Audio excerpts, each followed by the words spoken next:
Good morning dear students. അപ്പോൾ നമ്മൾ ഇന്ന് പഠിക്കാൻ പോകുന്നത് സെൽ കമ്മ്യൂണിക്കേഷനെ കുറിച്ചാണ്.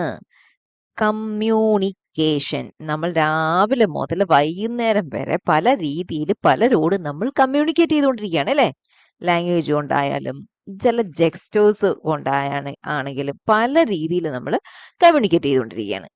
അപ്പം അതേപോലെ നമ്മുടെ ബോഡിയിൽ ഒരു സെല്ല് മറ്റൊരു സെല്ലിന്റെ അടുത്തും കമ്മ്യൂണിക്കേറ്റ് ചെയ്തുകൊണ്ടിരിക്കുന്നുണ്ട്.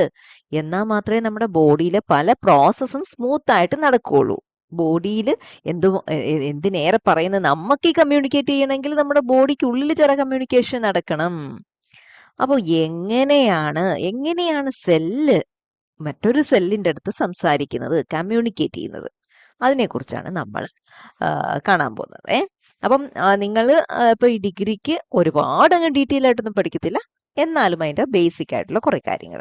അപ്പം ആ ഒരു പോർഷനാണ് നിങ്ങളുടെ പ്ലാസ്മ മെമ്പറിൻ ആ ചാപ്റ്ററിനോട് ചേർത്താണ് ഈ ഒരു ടോപ്പിക് ഇട്ടിരിക്കുന്നത്.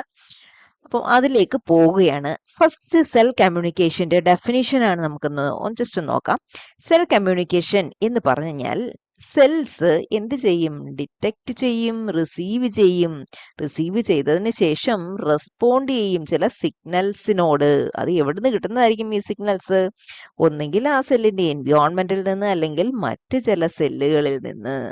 അപ്പൊ മനസ്സിലായോ? അപ്പം ഒരു തൊട്ടടുത്തിരിക്കുന്ന സെല്ല് പ്രൊഡ്യൂസ് ചെയ്യുന്ന ഒരു സിഗ്നൽ അതിനെ ഡിറ്റക്ട് ചെയ്യുകയോ റിസീവ് ചെയ്യുകയോ ചെയ്തിട്ട് തന്നെ റെസ്പോണ്ട് ചെയ്യുന്നു. അതാണ് അവിടെ നടക്കുന്നത്. അത് ഞാൻ ഒരു പിക്ചറിസ്റ്റിക് ആയിട്ട് ഞാൻ കാണിക്കുകയാണ്. അപ്പൊ നമ്മുടെ മനസ്സിലേ ഒന്നുകൂടി പതിയും. ഇതൊരു സെല്ല്, അടുത്ത സെല്ല്. ആ സെല്ല് അവിടെ നിന്നൊരു സിഗ്നൽ കാണിച്ചു, സിഗ്നൽ കൊടുത്തു. ഇങ്ങനൊന്നും അല്ല കേട്ടോ, ഇതിപ്പോ മനസ്സിലാകാൻ വേണ്ടി ഞാൻ ഇങ്ങനെ വെറുതെ ഇങ്ങനെ ഒരു വേവി ആയിട്ടൊരു ലൈൻ ഇട്ടേക്കുക. അപ്പൊ ഈ ഒരു സെല്ല് ഒരു സിഗ്നൽ ഇങ്ങനെ പ്രൊഡ്യൂസ് ചെയ്തു. പ്രൊഡ്യൂസ് ചെയ്തപ്പോഴത്തേക്ക് നമ്മുടെ ഈ സെല്ല് അത് ഡിറ്റക്ട് ചെയ്തു, റിസീവ് ചെയ്തിട്ട് എന്താ ചെയ്തേ? അതിന് സ്യൂട്ടബിൾ ആയിട്ടുള്ള ഒരു റെസ്പോൺസ് കൊടുത്തു. ആ പ്രോസസ്സിനെ ആകെ മൊത്തമായിട്ടാണ് നമ്മൾ സെൽ കമ്മ്യൂണിക്കേഷൻ എന്ന് പറയുന്നത്. അപ്പോൾ അവിടെ ഒരു ഡിറ്റക്ഷൻ നടക്കണം, റിസീവ് ചെയ്തിട്ട് എന്തോ ചില കാര്യങ്ങൾ നടന്നിട്ടൊരു റെസ്പോൺസ് അവിടെ ഉണ്ടാകണം. ഓക്കേ. അപ്പം ഇറ്റ് ഇൻവോൾവ്സ് എന്തൊക്കെ കാര്യങ്ങൾ അവിടെ നടക്കുന്നു? Transmission of chemical signals. ഏതൊക്കെ രീതിയിൽ ഉള്ളതാവാം? കെമിക്കൽ ആകാം, ഇലക്ട്രിക്കൽ ആകാം, മെക്കാനിക്കൽ ആകാം. അപ്പോൾ ഈ സിഗ്നൽസിനെല്ലാം റോൾ ഉണ്ട്. എന്തിനെ റെഗുലേറ്റ് ചെയ്യാൻ? പല സെല്ലിന്റെ ആക്ടിവിറ്റീസിനെയും റെഗുലേറ്റ് ചെയ്യാനുള്ള ഒരു മെയിൻ പവർ ഉള്ളവരാണ് ഈ സിഗ്നൽസ്. എന്തൊക്കെ ആക്ടിവിറ്റീസ് ആണ്? ഗ്രോത്തിനെ, ഡിഫറൻസിയേഷൻ, മെറ്റബോളിസം, ഇമ്മ്യൂണിറ്റി, കോർഡിനേഷൻ, ഇങ്ങനെയുള്ള പല പല പല നമ്മുടെ പ്രോസസ്സ്. ഇതിൽ വളരെ കുറച്ച് മാത്രം ഇങ്ങനെ എടുത്ത് എഴുതിയേക്കാണ്. അപ്പം അതിനെയൊക്കെ നിയന്ത്രിക്കാൻ പോരുന്ന സിഗ്നൽസ് ആണ്. അപ്പോൾ അതിന്റെ ഒരു ട്രാൻസ്മിഷൻ ആണ് ഇവിടെ നടക്കുന്നത്. ഇനി നമ്മൾ സിഗ്നൽ ട്രാൻസ്ഡക്ഷൻ എന്ന് പറയുന്ന ഒരു ടേം, അതെന്താണെന്ന് മനസ്സിലാക്കാൻ പോവാണ്. ട്രാൻസ്ഡക്ഷൻ, ട്രാൻസ്ഡ്യൂസ് ചെയ്തതിന് ശേഷം എന്ത് സംഭവിക്കുന്നു? എന്താണ് പ്രോസസ്? എക്സ്ട്രാ സെല്ലുലാർ സിഗ്നൽസ്, ഒരു സെല്ലിന് പുറത്തുനിന്ന് ഒരു സിഗ്നൽ കിട്ടിയിട്ട് അതിനെ ഒരു റെസ്പോൺസ് ആക്കി മാറ്റുക. ആ പ്രോസസ്സിനെയാണ് സിഗ്നൽ ട്രാൻസ്ഡക്ഷൻ എന്ന് പറയുന്നത്. എക്സ്ട്രാ സെല്ലുലാർ എന്ന് വെച്ച് കഴിഞ്ഞാൽ സെല്ലിന്റെ പുറത്തുനിന്ന് ഒരു സിഗ്നൽ കിട്ടിയിട്ട് അതിനെ ഒരു റെസ്പോൺസ് ആയിട്ട് മാറുന്നു. മാറുന്ന ആ പ്രോസസ്സിനെയാണ് സിഗ്നൽ ട്രാൻസ്ഡക്ഷൻ. അതാണ് ഇവിടെ കാണിക്കാൻ പോകുന്നത്. ഇപ്പൊ ഈ സെല്ലിന് വെളിയിൽ നിന്നുള്ള ഒരു സിഗ്നൽ പെർസീവ് ചെയ്യാൻ, റിസീവ് ചെയ്യാൻ അതെന്തായാലും ഒരു റിസപ്റ്റർ ഉണ്ടായിരിക്കണമല്ലോ. ആ റിസപ്റ്ററാണിത്. അപ്പം ഇതാണ് സിഗ്നല്. സിഗ്നൽ വന്ന റിസപ്റ്ററിൽ ബൈൻഡ് ചെയ്തു. അതാണ് റിസീവ് ഇൻഫോർമേഷൻ. ആ ഇൻഫോർമേഷൻ റിസീവ് ചെയ്തതിന്റെ റിസൾട്ടായിട്ട് സെല്ലിന്റെ ഉള്ളിൽ ചില സബ്സ്റ്റൻസസ് ഉണ്ടാകും. ഇൻട്രാ എന്ന് പറയുമ്പോൾ മനസ്സിലായിക്കൊള്ളുക, സെല്ലിന്റെ ഉള്ളിൽ. ഇൻട്രാ സെല്ലുലാർ, അതിനെ പറയുന്നത് intra cellular second Messenger signal. ഇത് എക്സ്ട്രാ സെല്ലുലാർ സിഗ്നൽ ആണ്. ഇത് സെല്ലിന്റെ ഉള്ളിലെ സെക്കൻഡ് മെസ്സഞ്ചർ സിഗ്നൽസ്, അതായത് സെല്ലിന്റെ ഉള്ളിൽ ഒരു റെസ്പോൺസ് ഉണ്ടാക്കാൻ കേപ്പബിൾ ആയിട്ടുള്ള മറ്റു ചില സിഗ്നൽസ് ഇതിന്റെ ഉള്ളിൽ ഉണ്ടാവുന്നു. അപ്പം ട്രാൻസ്ഫർ ചെയ്യപ്പെട്ടു ആ ഒരു എക്സ്ട്രാ സെല്ലുലാർ സിഗ്നൽ. അപ്പോൾ ആ പ്രോസസ്സിനെയാണ് സിഗ്നൽ ട്രാൻസ്ഡക്ഷൻ. വെളിയിൽ നിന്നുള്ള ഒരു സിഗ്നലിന്റെ ഉള്ളിലെ എന്തോ ഒരു ചേഞ്ച്, ഒരു ഇൻഫോർമേഷന്റെ ഒരു എന്താ കമ്മ്യൂണിക്കേഷൻ, ഒരു കൺവേയിങ് അവിടെ നടന്നു. അതിന്റെ ഈ എക്സ്ട്രാ സെല്ലറിൽ നിന്ന് കിട്ടിയ ഒരു സിഗ്നലിന് റിസൾട്ടായിട്ട് സെല്ലിന്റെ ഉള്ളിലൊരു ചേഞ്ച് നടന്നു, ഒരു റെസ്പോൺസ് നടന്നു. അപ്പം അതിനെയാണ് സിഗ്നൽ ട്രാൻസ്ഡക്ഷൻ എന്ന് പറയുന്നത്. ഉണ്ടോ ട്രാൻസ്ഡക്ഷൻ? എന്റെ ഡെഫിനേഷൻ എന്താ കൊടുത്തിട്ടുണ്ട്? Signal transduction is a process by which cell converts an external signal. ആ എക്സ്റ്റേണൽ സിഗ്നൽ എന്ന് പറയുന്നത് എന്തൊക്കെയാവാം? ചിലപ്പോൾ ഹോർമോൺ ആകാം, ന്യൂറോ ട്രാൻസ്മിറ്റർ ആകാം, അല്ലെങ്കിൽ ചില ഗ്രോത്ത് ഫാക്ടേഴ്സ് ആകാം. അപ്പം അതിനെ എന്താക്കി മാറ്റും? ഒരു ഫങ്ഷണൽ റെസ്പോൺസ് ആക്കി മാറ്റും. ആ റെസ്പോൺസ് ആക്കി മാറ്റുന്ന, ആ ഫൈനൽ റെസ്പോൺസ് ആവുന്നത് ഒറ്റയടിക്ക് നടക്കണമെന്നില്ല, ഒറ്റ സ്റ്റെപ്പിൽ നടക്കണമെന്നില്ല. ചിലപ്പം സെല്ലിന്റെ ഉള്ളിൽ കുറേ സ്റ്റെപ്സ് നടന്നിട്ട് അതിന്റെ ഫൈനലി ആയിരിക്കും ആ ഒരു റെസ്പോൺസ് വരുന്നത്. എന്തായാലും എക്സ്ട്രാ സെല്ലുലാർ സിഗ്നല് ഫൈനലി ഒരു റെസ്പോൺസ് സെല്ലിന്റെ ഉള്ളിൽ ഉണ്ടാകുന്നതിനെയാണ് എന്തെന്ന് പറയുന്നത്? സിഗ്നൽ ട്രാൻസ്ഡക്ഷൻ എന്ന് പറയുന്നത്. ഇനി കെമിക്കൽ സിഗ്നൽ ട്രാൻസ്ഡക്ഷൻ എന്താണെന്ന് നമുക്ക് നോക്കാം. കെമിക്കൽ സിഗ്നൽ ട്രാൻസ്ഡക്ഷൻ ആ പേരിൽ തന്നെ ഉണ്ട്. ചില കെമിക്കൽ സബ്സ്റ്റൻസസ് മീഡിയേറ്റഡ് ആയിട്ട് അത് മൂലം സിഗ്നൽ ട്രാൻസ്ഡ്യൂസ് ചെയ്യപ്പെടുന്നു. Mediated by variety of cell to cell signalling molecules or ligands like ഏതൊക്കെയാണ് കെമിക്കൽ മൊളിക്യൂൾസ് അറ്റാക്ക് ചെയ്യുന്നത്? ന്യൂറോ ട്രാൻസ്മിറ്റേഴ്സ് ആവാം, ഹോർമോൺസ് ആവാം, ഗ്രോത്ത് ഫാക്ടേഴ്സ്, അങ്ങനെയുള്ള പല സബ്സ്റ്റൻസും. ചില ഈ കെമിക്കൽ എക്സ്ട്രാ സെല്ലുലാർ സിഗ്നൽസ്, അതിനെ ലിഗാൻസ് എന്ന് നമുക്ക് പറയാം. അത് ചിലത് സ്റ്റീറോയിഡുകളാണ്. ഈ സ്റ്റീറോയിഡുകളാണെങ്കിൽ എന്താണെന്നറിയാമോ? ഇതിന് സെല്ലിന്റെ പുറത്തുള്ള റിസപ്റ്ററിൽ പോയി ബൈൻഡ് ചെയ്യേണ്ട ആവശ്യം ഇല്ല. ഇതിന് നേരെ സെല്ലിന്റെ ഉള്ളിൽ കയറാൻ പറ്റും. It can traverse the plasma membrane. കാരണം എന്താണ്? സ്റ്റീറോയിഡ്സ് എന്ന് പറയുമ്പോൾ ലിപ്പിഡ് നേച്ചറാണ്, ഫാറ്റ് നേച്ചറാണ്. പ്ലാസ്മ മെമ്പറൈൻ അതിനെ പെർമിറ്റ് ചെയ്യും. അതുകൊണ്ട് ഇതിന് ക്രോസ് ചെയ്യാം. സ്റ്റീറോയിഡ്സ് ആണ് എക്സ്ട്രാ സെല്ലുലാർ സിഗ്നൽ എങ്കിൽ. അപ്പൊ അകത്ത് കയറി കഴിഞ്ഞാൽ ഇതിന് പ്രത്യേകം സ്പെഷ്യൽ ആയിട്ട് അകത്ത് ചില റിസപ്റ്റേഴ്സ് ഉണ്ട്. അപ്പം ആ റിസപ്റ്റേഴ്സുമായിട്ട് ബൈൻഡ് ചെയ്ത് കഴിഞ്ഞാൽ അതിനെ റിസപ്റ്റർ ലിഗാൻഡ് കോംപ്ലക്സസ് എന്ന് പറയും. അതിന് വേറെയാണ് ചില ജോലികൾ. അതൊക്കെ നമ്മൾ വ്യത്യാസവും അതിന്റെ പ്രോസസ്സും ഒക്കെ ഇനി നമ്മൾ കാണും. ഇനി പെപ്റ്റൈഡ് ഹോർമോൺസ് ഉണ്ട്. ഈ പെപ്റ്റൈഡ് ഹോർമോൺസ് എന്ന് പറയുമ്പോൾ ഇവർക്ക് ഒരിക്കലും പ്ലാസ്മ മെംബ്രെയിൻ ക്രോസ് ചെയ്യാൻ പറ്റത്തില്ല. അങ്ങനെയുള്ളവരാണ് പ്ലാസ്മ മെംബ്രെയിന്റെ പുറമേ ഉള്ള ഈ റിസപ്റ്റേഴ്സിൽ പോയി ബൈൻഡ് ചെയ്യുന്നത്. അങ്ങനെ ബൈൻഡ് ചെയ്യുന്നത് മൂലം ഇതിന് സെല്ലിന്റെ ഉള്ളിൽ ഒരു റെസ്പോൺസ് ഉണ്ടാക്കാൻ പറ്റും. ഇനി സിഗ്നൽസിന്റെ ഏതൊക്കെ ടൈപ്പ് സിഗ്നൽസ് ഉണ്ടെന്ന് നമുക്ക് നോക്കാം. 4 ടൈപ്സ് ഓഫ് സിഗ്നൽസ്. എത്ര ടൈപ്സ് ഉണ്ട്? 4. ആ ഫിഗർ അങ്ങോട്ട് മനസ്സിലേക്ക് വെച്ചോളൂ. 4 ടൈപ്പ് സിഗ്നൽസ് ഉണ്ട്. എൻഡോക്രൈൻ, ഇത് വളരെ ഇമ്പോർട്ടന്റ് ആണ് കേട്ടോ. ഈ ഡിഫറെന്റ് ടൈപ്സ് ഓഫ് സിഗ്നൽ ഏതൊക്കെയാ? എൻഡോക്രൈൻ സിഗ്നലിംഗ് ഉണ്ട്, പാരാക്രൈൻ സിഗ്നലിംഗ് ഉണ്ട്, ഓട്ടോക്രൈൻ സിഗ്നലിംഗ് ഉണ്ട്, ജെക്സ്റ്റാക്രൈൻ സിഗ്നൽസ്. അപ്പൊ ഇത് 4ഉം എന്താണെന്ന് നമുക്കൊന്ന് നോക്കാം.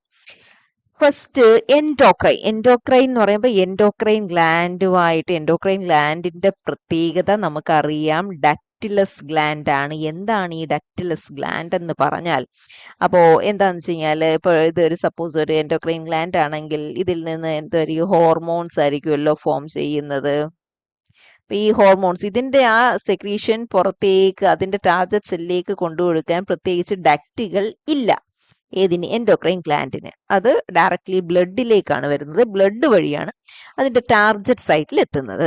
അതാണ് എൻഡോക്രൈൻ ഗ്ലാൻഡ്. അപ്പൊ എൻഡോക്രൈൻ സിഗ്നൽസ് എന്ന് പറയുമ്പോൾ അതുമായിട്ട് ബന്ധപ്പെട്ടായിരിക്കുമല്ലോ അവിടുത്തെ സിഗ്നലിംഗ് മൊളിക്യൂൾസ്. അപ്പൊ തീർച്ചയായിട്ടും ഹോർമോൺസ് ആയിരിക്കുമല്ലോ. ആണ്. അപ്പൊ ഇത് എങ്ങനെയാണ് ആക്ട് ചെയ്യുന്നത്? Act on target cell. എവിടെയായിരിക്കും ആ ടാർഗറ്റ് സെൽ? ഡിസ്റ്റന്റ്. ആ വാക്കാണ് ഇവിടെ ഇമ്പോർട്ടന്റ്. അതിന്റെ ടാർഗറ്റ് സെല്ല് ഡിസ്റ്റന്റ് ആയിരിക്കും. സൈറ്റ് ഓഫ് സിന്തസിസിൽ നിന്നും ഡിസ്റ്റന്റ് ആയിരിക്കും അതിന്റെ ടാർഗറ്റ് സെൽ. അപ്പം അത് എങ്ങനെയാണ് ഈ ഹോർമോൺസ് ആ ഡിസ്റ്റന്റിലുള്ള ടാർഗറ്റ് സെല്ലിൽ എത്തുന്നത്? It is usually carried by blood. നമുക്കറിയാം, കാരണം എൻഡോക്രൈൻ ഗ്ലാൻഡ്സിന് ഡക്സ് ഇല്ല. അപ്പൊ അത്തരത്തിൽ ആ ടൈപ്പ് ഓഫ് സിഗ്നലിങ്ങിനെയാണ് എൻഡോക്രൈൻ സിഗ്നലിംഗ് എന്ന് പറയുന്നത്. ഈ പാരാക്രൈൻ എന്ന് പറയുമ്പോഴത്തേക്ക് ക്ലോസ് പ്രോക്സിമിറ്റി. ഇവിടെ ഡിസ്റ്റന്റ് അല്ലായിരുന്നോ? ഇവിടെ പ്രത്യേകത നോക്കുക. ക്ലോസ്, അടുത്തിരിക്കുക. അതിന്റെ ടാർഗറ്റ് സെൽ. അപ്പം സിഗ്നൽ പ്രൊഡ്യൂസ് ചെയ്യുന്നത് ഒരു സെല്ല് ഈ സിഗ്നൽ പെർസീവ് ചെയ്യുന്നത് വേറെ സെല്ല്. അപ്പം ഇത് റിസീവിങ് സെല്ല് അല്ലേ, റിസീവിങ് സെല്ലും ഇത് signal producing cell, producing cell. അപ്പം എന്താണെന്നറിയാമോ, ഈ രണ്ട് സെല്ലും എൻഡോക്രൈൻ സിഗ്നലിങ്ങിന്റെ കേസ് എടുത്തപ്പം ഈ റിസീവിങ് സെൽ എന്ന് പറയുന്നത് ഫാർ ആയിട്ട്, ഇതിന്റെ ഫാർ അവേ ആയിട്ടാണ് ലൊക്കേറ്റ് ചെയ്തിരിക്കുന്നത്. പക്ഷേങ്കിൽ പാരാക്രൈൻ വരുമ്പോഴത്തേക്ക് ക്ലോസ് പ്രോക്സിമിറ്റി ആണ്. വ്യത്യാസം മനസ്സിലായോ? അപ്പൊ അതിന് എക്സാമ്പിൾ എന്ന് പറയുന്നത് ഒരു നെർവ് സെൽ അടുത്ത നെർവ് സെല്ലുമായിട്ട് കമ്മ്യൂണിക്കേറ്റ് ചെയ്യുന്നത്.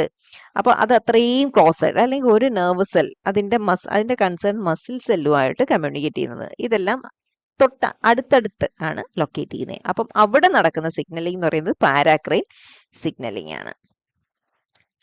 ഇനി അടുത്തത് ഓട്ടോക്രൈൻ. ഓട്ടോക്രൈൻ സിഗ്നലിംഗ്, ഓട്ടോ എന്ന് പറഞ്ഞു കഴിഞ്ഞാൽ സെൽഫ്, സ്വയം എന്നുള്ള അർത്ഥമാണ്. Here the target cell is the signal producing cell ഇറ്റ് സെൽഫ്. മനസ്സിലായോ?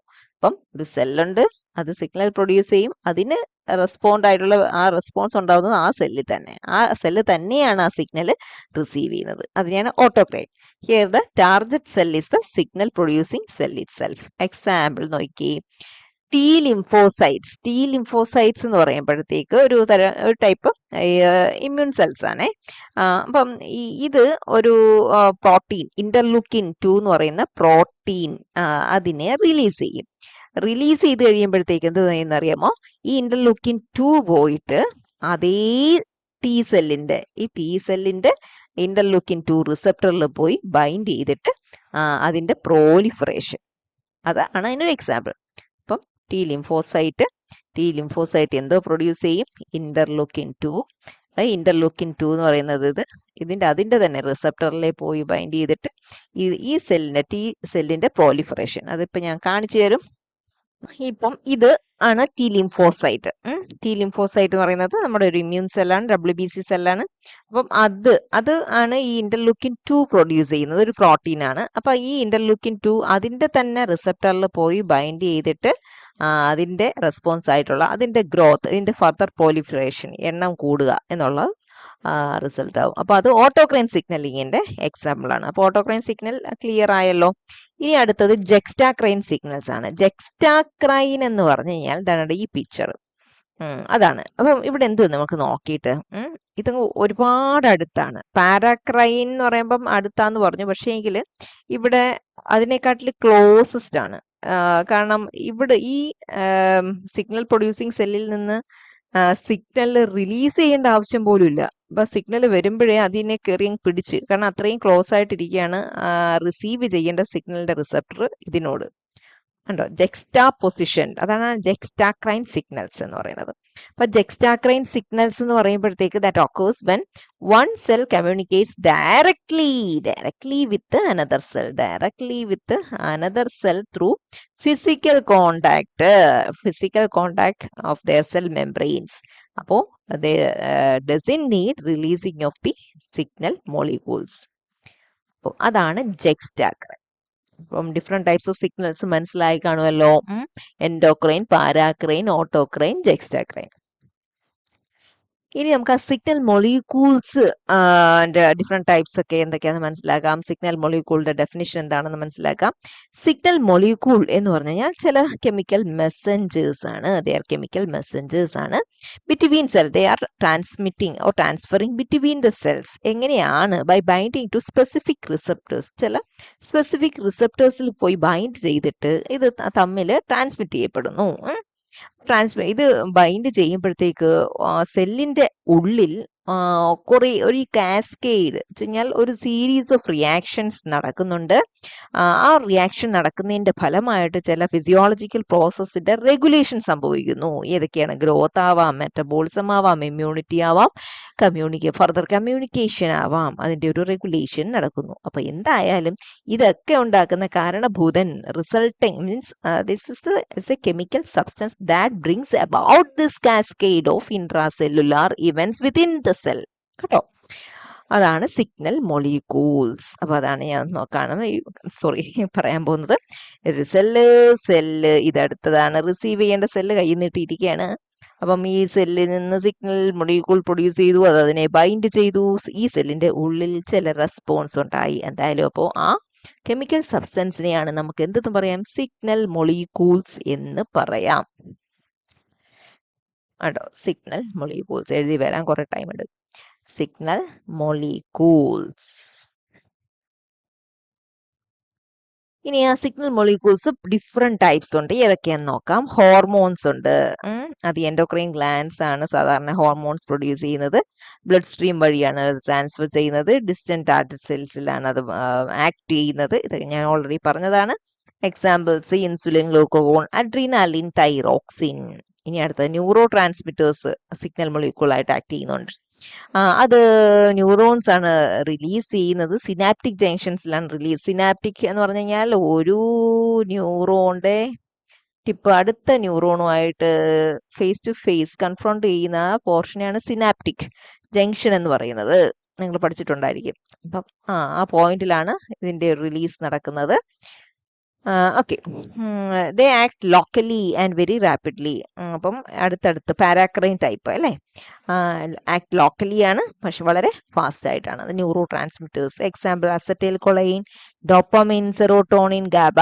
ഇതെല്ലാം ന്യൂറോ ട്രാൻസ്മിറ്റേഴ്സ് ആണ്. പേരൊക്കെ ജസ്റ്റ് ഓർത്ത് വെച്ചോളുക. Different types of.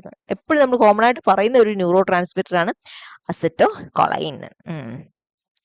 ചില ഗ്രോത്ത് ഫാക്ടേഴ്സ് ഉണ്ട്, സെല്ലിന്റെ പ്രോളിഫറേഷൻ ഡിഫറൻസിയേഷനെയൊക്കെ പ്രൊമോട്ട് ചെയ്യുന്നത്. അപ്പം അതും സിഗ്നൽ മൊളിക്യൂൾസ് ആയിട്ട് ആക്ട് ചെയ്യുന്നുണ്ട്. ഏതൊക്കെയാണ് വരുന്നത്? Epidermal growth factors, nerve growth factors, platelet derived growth factor. ഇതൊക്കെ അതിന്റെ എക്സാമ്പിൾസ് ആണ്. ഈ സൈറ്റോകൈൻ എന്ന് പറയുന്ന വേറൊരു ഗ്രൂപ്പ് ഉണ്ട്. ഇന്റർലൂക്കിൻ 2 ഞാൻ തൊട്ട് മുമ്പ് ഓട്ടോകൈൻ സിഗ്നലിങ്ങിന് എക്സാമ്പിൾ കാണിച്ചില്ലേ, അതൊരു സൈറ്റോകൈൻ ആണ്. അപ്പൊ ഈ സൈറ്റോകൈൻസ് എന്ന് പറഞ്ഞു കഴിഞ്ഞാൽ ചില സ്മോൾ പ്രോട്ടീൻസ് ആണ് കേട്ടോ. അപ്പൊ ഇതിന്റെ റോൾ എന്ന് പറയുന്നത് ഇമ്മ്യൂൺ റെസ്പോൺസ്, നമ്മളുടെ പ്രതിരോധം അതുമായിട്ട് റിലേറ്റ് ചെയ്യുക, അതിനെ റെഗുലേറ്റ് ചെയ്യുന്ന സിഗ്നൽ മൊളിക്യൂൾസ് ആണ് സൈറ്റോകൈൻസ് എന്ന് പറയുന്നത്. എക്സാമ്പിൾസ് ഇന്റർലൂക്കിൻ, തൊട്ട് മുമ്പത്തെ സ്ലൈഡിൽ നമ്മൾ കണ്ടായിരുന്നല്ലോ. ഇന്റർലൂക്കിൻസ്, ഇന്റർഫെറോൺസ്, ട്യൂമർ നെക്രോസിസ് ഫാക്ടർ, ഇതെല്ലാം എന്തൊക്കെയാണ്? സൈറ്റോകൈൻസ് ആണ്. ചില ലോക്കൽ മീഡിയേറ്റേഴ്സ് ഉണ്ട്, പാരാക്രൈൻ സിഗ്നൽസ്. ന്യൂറോ ട്രാൻസ്മിറ്റേഴ്സ് നമ്മൾ ഒരു രീതിയിൽ നമുക്ക് പാരാക്രൈൻ എന്ന് പറയാം. അപ്പോൾ the act only nearby cells. Short distance signalling ആണ് ഈ പാരാക്രൈൻ എന്ന് പറയുന്നത്. ഞാൻ പറഞ്ഞായിരുന്നല്ലോ, പാരാക്രൈൻ എന്ന് പറയുമ്പോൾ ഷോർട്ട് ഡിസ്റ്റൻസ് സിഗ്നലിംഗ് ആണ്. എക്സാമ്പിൾ നൈട്രിക് ഓക്സൈഡ് ഉണ്ട്, പ്രോസ്റ്റാഗ്ലാൻഡിൻസ് ഉണ്ട്, ഹിസ്റ്റമിൻ, അതൊക്കെ വരും. ഈ prostaglandin one of the reason ആണ് എന്തിന് നമ്മുടെ മെൻസ്ട്രൽ അസോസിയേറ്റഡ് ക്രാംസ് അത് ഉണ്ടാക്കുന്നതിന്റെ ഏറ്റവും മെയിൻ ആയിട്ടുള്ള ആൾ എന്ന് പറയുന്നത് പ്രോസ്റ്റാഗ്ലാൻഡിൻ ആണ്. ഇപ്പോൾ ഓർത്തപ്പോൾ വെറുതെ പറഞ്ഞതേ ഉള്ളൂ. Cell bound signals.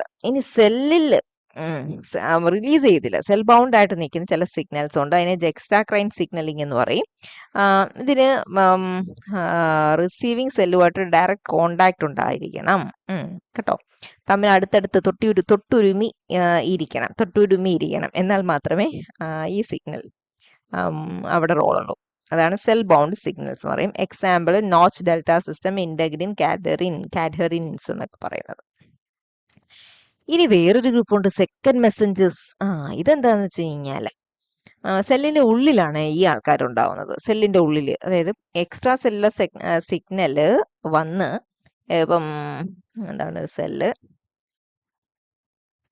അതില് നമ്മുടെ റിസപ്റ്റർ, ഒരു എക്സ്ട്രാ സെല്ലുലാർ സിഗ്നൽ വന്ന് ബൈൻഡ് ചെയ്യുമ്പം ഈ സെല്ലിന്റെ ഉള്ളിൽ ചില ആൾക്കാരുണ്ടാവും.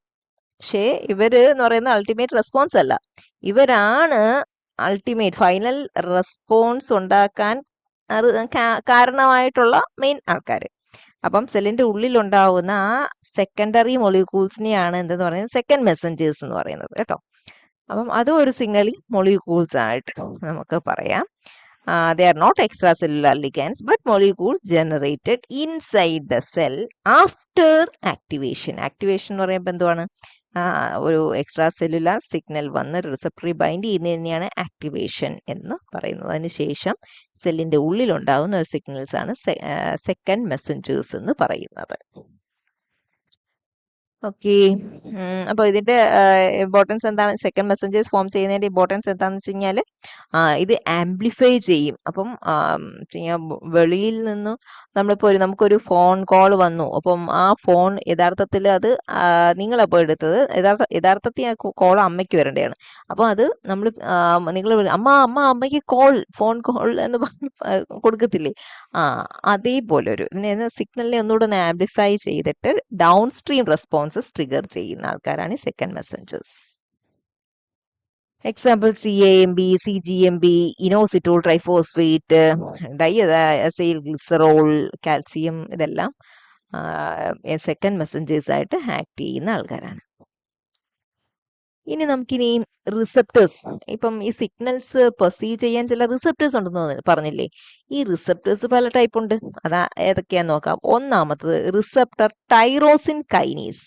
കൈനേസസ്, ആ വാക്ക് ശ്രദ്ധിച്ചോ? കൈനേസസ് എന്ന് പറഞ്ഞു കഴിഞ്ഞാൽ എന്തൊരു സാധനം ആണെങ്കിലും ഇയാൾ എന്ത് ചെയ്യുന്ന അറിയാമോ? വേറൊരാൾക്കാരുടെ മോളില് ഫോസ്ഫേറ്റ് അങ്ങ് ആഡ് ചെയ്ത് കൊടുക്കും. അങ്ങനെയുള്ള ആൾക്കാരെയാണ് കൈനേസ്. കൈനേസസിന്റെ ജോലിയെ ഫോസ്ഫേറ്റ് അഡീഷൻ ആണ്. അപ്പോ ഈ റിസപ്റ്ററിന്റെ പേര് നോക്കി, റിസപ്റ്റർ ടൈറോസിൻ കൈനേസ്. അപ്പം കൈനേസ് ആക്ടിവിറ്റി ഉള്ള ടൈപ്പ് ഒരു റിസപ്റ്റർ ആണ്. ഇത് എവിടെയാണ് കാണുന്നത്? പ്ലാസ്മ മെംബ്രെയിനിൽ പെനിട്രേറ്റ് ആയിട്ടാണ് കാണുന്നത്. ഇതിന് ഇൻട്രിൻസിക് എൻസൈമാറ്റിക് ആക്ടിവിറ്റി ഉണ്ട്. ഇൻട്രിൻസിക് എന്ന് വെച്ച് കഴിഞ്ഞാൽ എന്താണ്? അതിന് തന്നെ ഒരു എൻസൈമാറ്റിക് ആക്ടിവിറ്റി ഉണ്ട്. കാരണം അതിന് തന്നെ ഒരു റെസ്പോൺസിനെ ഒന്നും ഫാസൺ ചെയ്യിക്കാനുള്ള ഒരു കേപ്പബിലിറ്റി ഉണ്ട്. അതാണ് ഈ കാണിക്കുന്നത്. എന്താ റിസപ്റ്റർ ടൈറോസിൻ കൈനേസ് റിസപ്റ്റർ ഇങ്ങനെ ഇരിക്കുകയായിരുന്നു. അപ്പോൾ ആ സിഗ്നൽ മൊളിക്യൂൾ വന്നു കണ്ടോ? വന്നപ്പോഴത്തേക്ക് എന്ത് ചെയ്യും? അത് എന്താണ് ആക്ടിവേറ്റ് ആയിട്ട് ഫോസ്ഫോറിലേറ്റ് ചെയ്യപ്പെടും. കണ്ടോ?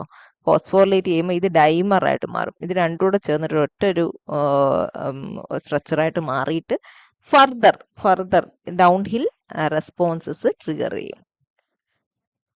അങ്ങനെയുള്ള റിസപ്റ്റേഴ്സ് ആണ് receptor tyrosine kinase. Can auto phosphorylate it self as well as it can phosphorylate other substrates. അപ്പോൾ ഇത് സ്വയം ഫോസ്ഫോറിലേറ്റ് ചെയ്യാൻ പറ്റും. അതേപോലെ തന്നെ അതിൻ്റെ ഡൗൺ സ്ട്രീം സബ്സ്ട്രേറ്റ്സിനെ ഫോസ്ഫോറിലേറ്റ് ചെയ്ത് ആ ഒരു ചെയിൻ ഓഫ് ചേഞ്ചസ് അതിനെ എന്താണ് പ്രൊമോട്ട് ചെയ്യാൻ പറ്റും. ഏത് ടൈപ്പ് റിസപ്റ്റേഴ്സിന്? Receptor tyrosine kinases. മനസ്സിലായോ? ഓട്ടോ ഫോസ്ഫോറിലേഷന്റെ പ്രത്യേകത നോക്കി. സ്വയം ഫോസ്ഫോറിലേറ്റ് ചെയ്യാൻ പറ്റും. ഇതിന് മറ്റ് സബ്സ്ട്രേറ്റ്സിനെ ഫോസ്ഫോറിലേറ്റ് ചെയ്യിപ്പിക്കാനും പറ്റും. എക്സാമ്പിൾ അങ്ങനെയുള്ളതിന് PDGF, insulin, EGF and FGF receptors. അപ്പോൾ ഇതിന്റെ എല്ലാം റിസപ്റ്റേഴ്സ്, ഇൻസുലിൻ്റെ റിസപ്റ്റർ, EGFന്റെ റിസപ്റ്റേഴ്സ്, FGF റിസപ്റ്റർ, ഇത് ഒക്കെ എക്സാമ്പിൾ എന്തിൻ്റെയാണ്? Receptor tyrosine kinase. ഇനി അടുത്തത് ഏതാണ് ഏറ്റവും കൂടുതൽ സാധാരണ കാണുന്ന ഒരു ടൈപ്പ് റിസപ്റ്ററാണ് G protein coupled receptor, GPCR എന്ന് പറയും. ഇതാണ് ഒരു general type. Largest class of cell surface receptor. സെല്ലിന്റെ സർഫസിൽ കാണുന്ന റിസപ്റ്റേഴ്സിൽ ഏറ്റവും കോമൺ ആയിട്ടുള്ളത് ഈ ഒരു ടൈപ്പാണ്. ഇതിന്റെ പേര് G പ്രോട്ടീൻ കപ്പിൾ എന്ന് പറയുമ്പോൾ അതിനോട് ചേർന്ന് കാണും. ഒരു G പ്രോട്ടീനുമായിട്ട് കൂട്ടുപിടിച്ച് ആണ് ഇത് എപ്പോഴും കാണുന്നത്. സീൻ കപ്പിൾഡ് വിത്ത് G പ്രോട്ടീൻ. G പ്രോട്ടീൻ എന്ന് പറഞ്ഞു കഴിഞ്ഞാൽ എന്തുവാ? GTP സ്വന്തമായിട്ടുള്ള പ്രോട്ടീൻ. GTP ബൈൻഡിങ് പ്രോട്ടീൻസ് ആണ് G പ്രോട്ടീൻസ് എന്ന് പറയുന്നത്. അതായത് അതിന് എനർജി ഉണ്ട്. അപ്പം അതിന്റെ ഒരു സ്ട്രക്ചർ നോക്കിക്കഴിഞ്ഞാൽ ഇതാണ് ഈ G പ്രോട്ടീൻ കപ്പിൾഡ് റിസപ്റ്റർ. കണ്ടോ? G പ്രോട്ടീനെ പിടിച്ചോണ്ടല്ലേ നിൽക്കുന്നത്. അതിനെ നോക്കിക്കഴിഞ്ഞാൽ ഒരു 7 ട്രാൻസ്മെംബ്രെയിൻ സ്പാനിങ് ഡൊമൈൻ. അതാണ് ഒരു സർപ്പന്റ് ലൈക്ക് അപ്പിയറൻസ് ആണ്. 7 ട്രാൻസ്മെംബ്രെയിൻ ഉണ്ടോ ഇങ്ങനെ? അത് 7 ട്രാൻസ്മെംബ്രെയിൻ സ്പാനിങ് ഡൊമൈൻസ്. 7 ഇല്ലേ? നോക്കിക്കേ, 7 ഉണ്ടോ എന്ന് നോക്കിക്കേ. 1 2 3 4 5 6 7 ഉണ്ടോ? 7 ട്രാൻസ്മെംബ്രെയിൻ സ്പാനിങ് ഡൊമൈൻസ് ഉണ്ട്. അതുകൊണ്ട് ഇതിനെ സെർപ്പന്റൈൻ റിസപ്റ്റേഴ്സ് എന്ന് പറയും. ഒരു പാമ്പിനെ പോലെ തോന്നില്ലേ? എക്സാമ്പിൾസ് ഏതാണ്? അഡ്രിനർജിക് റിസപ്റ്റേഴ്സ്, ഓഡറൻ റിസപ്റ്റേഴ്സ്, ചില ഹോർമോൺ റിസപ്റ്റേഴ്സ് ഉണ്ട്. എന്തിൻ്റെയൊക്കെ? ഗ്ലൂക്കോഗോൺ ആകാം, ആൻജിയോടെൻസിൻ ആവാം, വസോപ്രസിൻ ആകാം. ഇതിൻ്റെയൊക്കെ റിസപ്റ്റേഴ്സ് എല്ലാം ഈ ജി പ്രോട്ടീൻ കപ്പിൾഡ് റിസപ്റ്റേഴ്സ് ആണ്. ഇനി വേറൊരു ടൈപ്പാണ് സ്റ്റീറോയിഡ് റിസപ്റ്റേഴ്സ്. സ്റ്റീറോയിഡിന്റെ നേരത്തെ ഞാൻ പറഞ്ഞു, steroid as it is a fat like substance, it can traverse, it can trespassed, it can cross the plasma membrane. അതുകൊണ്ട് ഇതിന്റെ റിസപ്റ്റർ എവിടെ ആയിരിക്കും ഇരിക്കുന്നത്? സെല്ലിന്റെ ഉള്ളിലായിരിക്കും ഇരിക്കുന്നത്. അപ്പം ഈ സ്റ്റീറോയിഡ് ആയിട്ടുള്ള സിഗ്നൽ മൊളിക്യൂൾസ് വരുമ്പം ചിലപ്പോൾ തൈറോയ്ഡ് ഹോർമോൺ ആകാം, വൈറ്റമിൻ എ ഡി ഡെറിവേറ്റീവ്സ് ആവാം. ഇവര് പ്ലാസ്മ മെംബ്രെയിൻ ക്രോസ് ചെയ്തിട്ട് അകത്തിരിക്കുന്ന ഈ റിസപ്റ്റേഴ്സിലായിരിക്കും പോയി ബൈൻഡ് ചെയ്യുക. ഈ സ്റ്റീറോയിഡ് റിസപ്റ്റേഴ്സിലായിരിക്കും ബൈൻഡ് ചെയ്യുക. അപ്പൊ ബൈൻഡ് ചെയ്ത് കഴിയുമ്പോൾ ഈ റിസപ്റ്റേഴ്സ് ആക്ടിവേറ്റഡ് ആയിട്ട് പിന്നെ കുറെ കാര്യങ്ങളൊക്കെ ചെയ്യും. അതാണ് എഴുതുന്നത്. This ligand receptor complex. അത് പിന്നെ എങ്ങോട്ട് കയറും? ന്യൂക്ലിയസിനകത്ത് കയറിയിട്ട് ചില ജീനുകളെ റെഗുലേറ്റ് ചെയ്യും. അതാണ് അവിടെ ചെയ്യുന്നത്. ഓക്കെ, കേട്ടോ. ഇത് സ്റ്റീറോയിഡ് ഹോർമോൺ അകത്ത് വന്നു, അതിന്റെ റിസപ്റ്ററിൽ ബൈൻഡ് ചെയ്തു. കാരണം റിസപ്റ്റർ കണ്ടോ സൈറ്റോസോളിലാണ് ഇരിക്കുന്നത്. ബൈൻഡ് ചെയ്തപ്പോഴത്തേക്ക് ആ റിസപ്റ്റർ ആക്ടിവേറ്റഡ് ആയിട്ട് സ്റ്റീറോയിഡ് ഹോർമോണിനെയും ക്യാരി ചെയ്ത് ന്യൂക്ലിയസിന്റെ അകത്ത് വന്ന് ചില ജീനുകളെ, അതിന്റെ എക്സ്പ്രഷനെ റെഗുലേറ്റ് ചെയ്യുന്നു. ഇനി സിഗ്നൽ ട്രാൻസ്ഡക്ഷന്റെ മെക്കാനിസം ആണ് നോക്കുന്നത്. മെയിൻ സ്റ്റെപ്സ് എന്തൊക്കെയാണ്? Synthesis of the signaling molecule. Signaling മൊളിക്യൂളിന്റെ സിന്തസിസ് നടക്കും. സിന്തസിസ് ചെയ്തിട്ട് അവിടെ വെച്ചുകൊണ്ടിരുന്നാൽ പറ്റത്തില്ല, അതിനെ റിലീസ് ചെയ്യണം. അപ്പോൾ സിന്തസിസ് കഴിഞ്ഞിട്ട് അടുത്ത സ്റ്റെപ്പ് എന്താ നമുക്ക് കറക്റ്റായിട്ട് ഓർമ്മ വരും. Release of the signalling molecule. Release ചെയ്ത് കഴിഞ്ഞ് കഴിഞ്ഞാൽ ആ സിഗ്നൽ ട്രാൻസ്പോർട്ട് ചെയ്യണം. എവിടെ വിട്ട്? ടാർജറ്റ് സെല്ലിലേക്ക് ട്രാൻസ്പോർട്ട് ചെയ്യണം. ടാർജറ്റ് സെല്ലിൽ എത്തിക്കഴിഞ്ഞാൽ ഉണ്ടോ ഡിറ്റക്ഷൻ, ആ സിഗ്നലിനെ ഡിറ്റക്ട് ചെയ്യണം. ആ specific receptor in that target cell, ആ ടാർജറ്റ് സെല്ലിലെ റിസപ്റ്റർ അതിനെ ഡിറ്റക്ട് ചെയ്യണം. ഡിറ്റക്ട് ചെയ്ത് കഴിയുമ്പോഴത്തേക്ക് അതിന്റെ റിസൾട്ടായിട്ടൊരു റെസ്പോൺസ് ഉണ്ടാവണം. അത് കഴിഞ്ഞ് കഴിഞ്ഞാൽ പിന്നെ സിഗ്നൽ മാറ്റിക്കോണം അല്ലേ? റിമൂവൽ ഓഫ് ദി സിഗ്നൽ, അല്ലെങ്കിൽ ഈ റെസ്പോൺസ് എന്താണ് കണ്ടിന്യൂ ചെയ്യും. ഇപ്പൊ നമുക്ക് നമ്മൾ ചിരിക്കണം എന്നുള്ളത് ഇതിപ്പോ ഒരു സീരീസ് ഓഫ് സിഗ്നൽ കമ്മ്യൂണിക്കേഷൻ ട്രാൻസ്ഡക്ഷന്റെ റിസൾട്ട് ആയിരിക്കും നമ്മൾ ചിരിക്കുന്നത്. അപ്പൊ ആ ചിരിക്കാൻ കാരണമായിട്ടുള്ള ആ ഒരു സിഗ്നൽ അത് മാറിയില്ലേ നമ്മൾ എപ്പോഴും ഇങ്ങനെ ചിരിച്ചോണ്ടിരിക്കും അല്ലേ? മനസ്സിലായോ? അപ്പം അതാണ് ഒരു റെസ്പോൺസിന് ശേഷം ആ ഒരു സിഗ്നൽ നമ്മൾ റിമൂവ് ചെയ്ത് കളയണം. ഇനി നമ്മൾ അടുത്തത് കാണാൻ പോകുന്നത് ജി പ്രോട്ടീൻ കപ്പിൾഡ് പാത്വേ, അതായത് ആ മെക്കാനിസം ആണ് കാണാൻ പോകുന്നത്. ജി പ്രോട്ടീൻ എന്ന് പറയുന്നത് typical membrane bound receptor mediated ആയിട്ടുള്ള പാത്വേ, അതും കാണും.